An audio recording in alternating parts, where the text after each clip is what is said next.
This is Tim Holt's 12 tags of 2013 February tag, and this is my take on his inspiration.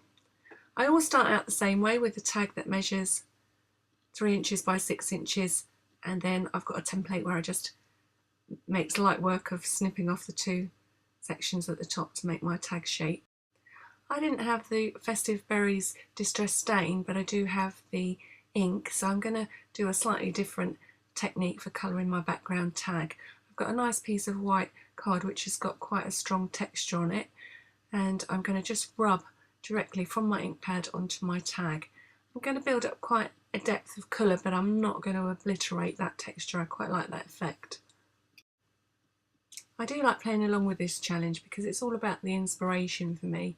I like to see the gorgeous work that Tim's done and then to bring it back to my desk and see what I can do with that inspiration. As you can see, I also don't have a distressing tool, but my scissors work just as well, cause just as much mess. I'm just going around the edges of the tag, and I like that because it's revealed the white again, giving the tag a little bit of a frame. As this tag is slightly Valentine's themed, I decided that I wanted to make my tag look a little bit like a sexy corset. So I'm just ripping into the top of the tag and then curling the edges back around a barbecue skewer.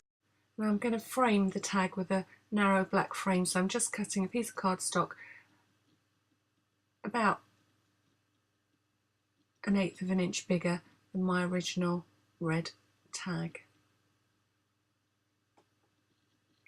Now for a little bit of sexy lace. I'm just cutting enough so that it peeks through the gap I've created in my tag. I always like to reinforce the top of the tag where the ribbon goes through, so I've cut out a 1/2 inch circle of the same coloured cardstock, and I'm just distressing the edges of the black tag and then punching a hole with my crocodile ready to take the ribbon when the tag's finished. Next I position my lace and just caught it in position until I'm ready to assemble the card with a little bit of double-sided tape. Next we're going to put in the brads ready to do the lacing up of the corset. So I'm just using my ruler to measure the positions of my brad, and I'm putting them every 1/2 inch either side of the V of my corset. And I'm just using a matte pin and a bit of foam to punch the holes just to make it a little bit easier to insert the brads. And I'm using Tim Holtz's long brads. I didn't really need the long brads, but they're the ones that I've got, so I'm going to use those, just making sure that when I open the brads I'm making sure they don't poke out in the V of the corset, so I'm just lining them up. Looks a little bit like a military jacket. That's quite nice. This video was shot while I was designing this tag and making this tag, so it's not like a normal tutorial where I've planned everything out in advance. It's giving you a little bit of an idea of how I think, and gradually my design takes shape. So I'm using, because I don't have the stamp that Tim used on his tag, I'm using a small playing card, and I'm creating a little bit of interest on that card because actually I didn't have an ace of hearts which I wanted to use. I only had an ace of diamonds. So again, sometimes what you've got leads you down a design path, which is half the fun of taking part in this challenge, I think. So I'm just having a look at what I've got, what I might want to use on my tag, and just keeping a few things by the side ready to see if I want to use them. And you'll get an idea of whether I decide to use them or not by how this tag ends up looking when I finish the video. I keep looking at my photograph of Tim's tag, and I've noticed that he's got an area at the bottom of his tag that's got some black coordinations embossed cardstock, and I think I might use that idea, but I'm going to turn it into a pocket that I can tuck my card into. So I'm cutting some cardstock slightly wider than my red tag and to the depth that I want for the tag, and I also want a little bit of lace poking out the top of my pocket. So I'm colouring my pocket to match my tag, and then I'm just going to fold it into position before I glue it down. And again, thinking about proportions and getting the proportions right for the pocket area at the bottom of the tag. So I think I'm happy with that. I just want a little bit of lace poking out of the top of it.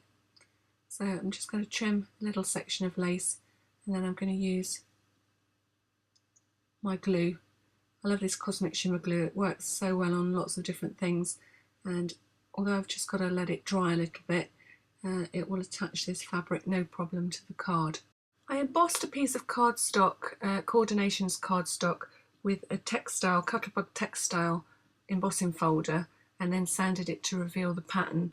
But whilst I was doing that, I decided, actually, I think I prefer a black pocket rather than a red pocket. And since I'm the designer, I think I'm allowed to change my mind. So I'm going to take the original pocket and use it as a template to cut a second pocket in the black, and then of course I'm going to need to reattach a little bit of lace to the top of that pocket. Whatever you do, don't try to attach your pocket before the glue's dry, otherwise you'll never be able to tuck anything into it. And then just use the little tabs that you created to attach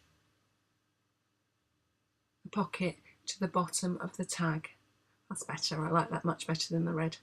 I think that heart in the centre looks a little bit flat, so I'm going to create a raised heart by folding 2 more heart punches in half, and then I'm going to attach them at their centre point with some glue to make a raised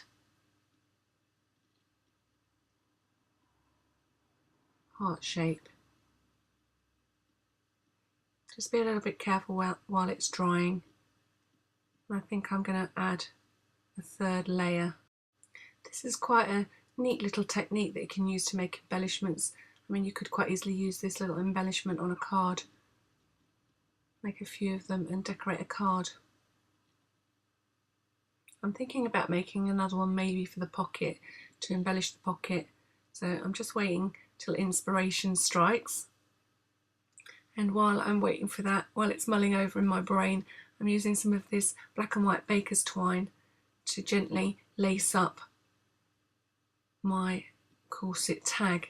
The reason I say gently is I don't want to pull the string so tightly that it alters the shape of my tag, and also I want to be able to keep those rolled back edges showing and not crushing them flat. So I've just been a little bit careful how I've laced the tag up.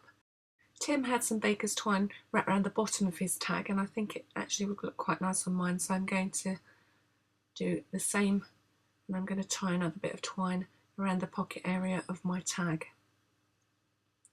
You can see I'm not trimming off my laces just yet. I'm not quite sure what and where I'm going to go next. I'm just collecting together a few more bits and pieces. It's amazing what ends up on my desk while I'm doing this, and I've decided that it's safe to stick the top tag to the black frame base tag, so I'm using glue to do this and making sure that I press it down well, because I've got the fibres wrapped round behind. Just make sure you give it a good press into position.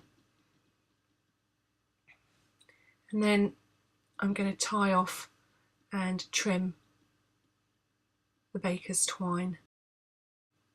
And I'm also just fraying the ends of the thread so that it look like little cords. It's at this point in the design where lots of little decisions are made, so there's lots of testing of positions of the elements that you're going to put onto your tag or your card, and I've decided that I just want to raise the top of my tag, so I've used a double layer of foam pads behind the top of the tag to give it a little bit of angle away from the base card. I'm also making a few embellishments from bits and pieces that I've picked out, so I'm adding a heart-shaped gem and attaching it to my baker's twine with a Prima hat pin.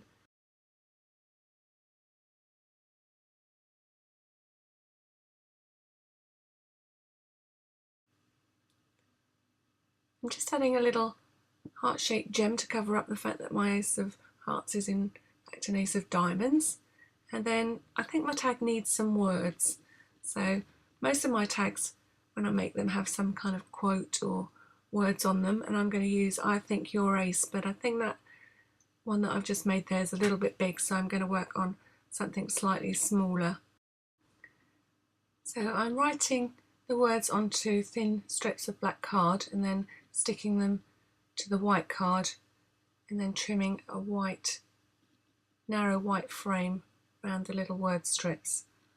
I decided I didn't like the pink edging that I tried on the first example. So again, looking at the composition and then committing to the design and sticking the word strips into place. To make more of a feature of the main wording, I'm double mounting it, so I'm putting it onto a red frame and then back onto a white frame, and this time I am going to use the stamp edge decal scissors so that they match the little edging on the heart. So I think you're ace. I probably should cut this out, but I couldn't resist showing you my tidy up technique. Shove everything to the left. And finally, copying Tim's technique for making tissue tape ribbon, I'm peeling off a nice long length of tissue tape and then doubling it up to create a nice strip of ribbon to tuck through the top of my tag. Actually, this one works quite well. I'm going to remember this. I quite like the feel of this tissue tape ribbon. So thanks for that, Tim. Thanks for the inspiration, and I hope you like my tag. I hope this video inspires you to play along with Tim's 12 tags of 2013. I wasn't going to play because I really didn't think I had the time, but I just couldn't resist. There's so much fun going on over there at Tim Holtz's website, so I suggest that you check it out. If you like what I've done here and it inspires you to make tags, then why not play along with Tim and everyone over at Tim's 12 tags of 2013. Thank you for watching.